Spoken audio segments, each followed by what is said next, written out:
tentang country risk.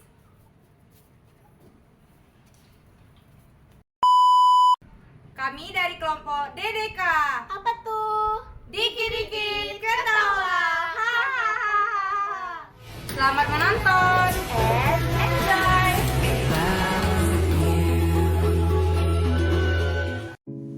Sebelum kita memulai penjelasan tentang metode penilaian, kita perlu mengetahui apa itu country risk. Country risk atau risiko negara adalah konsep yang merujuk pada potensi risiko kerugian atau dampak negatif yang bisa dialami oleh investor, perusahaan, atau individu akibat kondisi yang tidak stabil atau tidak menguntungkan di negara tertentu. Risiko ini penting untuk diperhitungkan karena dapat mempengaruhi keputusan investasi internasional, perdagangan, dan strategi bisnis lainnya. Berikut 6 metode penilaian country risk yang akan kita pelajari. Yang pertama, metode kuantitatif, yang merupakan metode yang menggunakan data numerik untuk mengukur berbagai indikator risiko secara objektif. Nah, kelebihan dari metode ini adalah lebih objektif, mudah dibandingkan, dan dapat digunakan untuk analisis statistik. Sedangkan, apa sih kekurangannya? Kekurangannya yaitu, metode ini tidak memperhitungkan faktor kualitatif yang sulit dikuantifikasi, seperti sentimen pasar atau peristiwa politik yang tidak terduga. Nah, contoh indikator dari metode kuantitatif ini yaitu berupa pertumbuhan ekonomi, inflasi, tingkat pengangguran, utang pemerintah, korupsi, kebebasan pers, tingkat pendidikan, kesehatan, ketidaksetaraan, pendapatan, dan lain sebagainya. 2. Metode kualitatif. Metode ini berfokus pada penilaian subjektif terhadap faktor-faktor kualitatif yang sulit dikuantifikasi.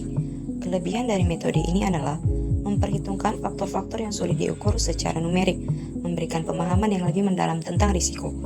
Kekurangan dari metode ini adalah lebih subjektif, rentan terhadap bias pengamat, dan sulit untuk dibandingkan secara kuantitatif. Contoh indikator dari metode ini berupa sentimen pasar, persepsi investor, kualitas institusi, efisiensi birokrasi, dan iklim investasi. Yang ketiga, metode gabungan merupakan metode yang menggabungkan metode kuantitatif dan kualitatif untuk mendapatkan gambaran yang lebih komprehensif. Kelebihan dari metode ini adalah menggabungkan kekuatan dari kedua metode, memberikan hasil yang lebih akurat dan relevan. Sedangkan kekurangan dari metode ini adalah lebih kompleks dan membutuhkan waktu yang lebih lama untuk dilakukan. Contoh indikator dari metode ini seperti menggunakan data kuantitatif sebagai dasar analisis, kemudian melengkapi dengan penilaian kualitatif dari para ahli. Yang keempat, metode scoring.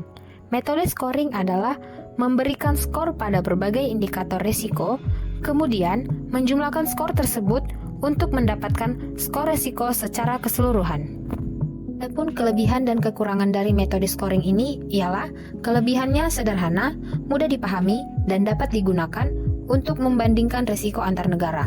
Sedangkan kekurangannya adalah terlalu menyederhanakan kompleksitas risiko, membuat setiap indikator mungkin tidak sama pentingnya. Contoh dari metode scoring yaitu setiap indikator diberikan skor dari 1 hingga 5 dengan 5 sebagai skor tertinggi. Metode Delphi menggunakan pendapat dari kelompok ahli untuk mencapai konsensus mengenai tingkat risiko suatu negara. Kelebihannya dari metode ini adalah memanfaatkan keahlian dan pengalaman para ahli, dapat menghasilkan konsensus yang kuat. Sedangkan kekurangannya dari metode ini adalah rentan terhadap bias kelompok, membutuhkan waktu dan biaya yang cukup besar. Contoh indikatornya dari metode ini seperti para ahli memberikan penilaian terhadap berbagai aspek risiko. Kemudian, pendapat mereka dirata-ratakan. Metode yang terakhir adalah metode skenario planning, yaitu membangun skenario masa depan yang berbeda-beda, kemudian menganalisis dampak setiap skenario terhadap risiko investasi.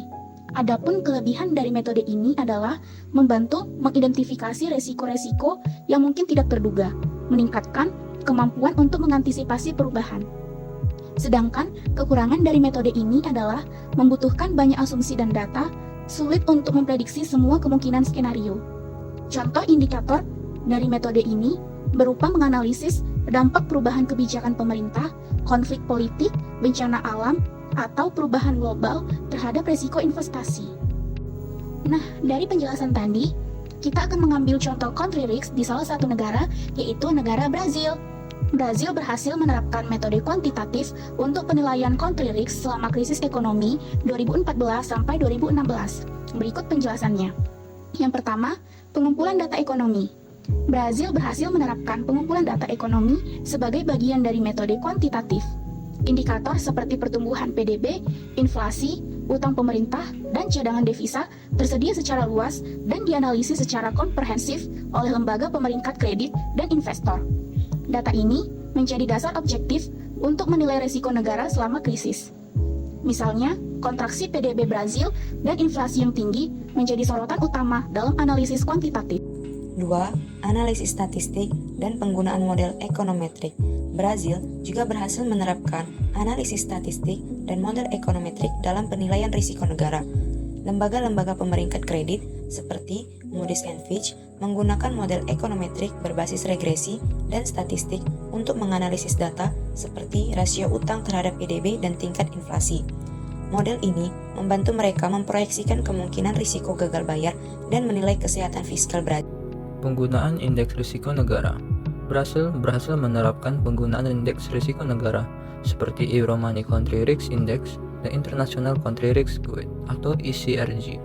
Indeks-indeks ini memberikan skor kuantitatif berdasarkan data ekonomi dan politik yang dihimpun dari Brazil.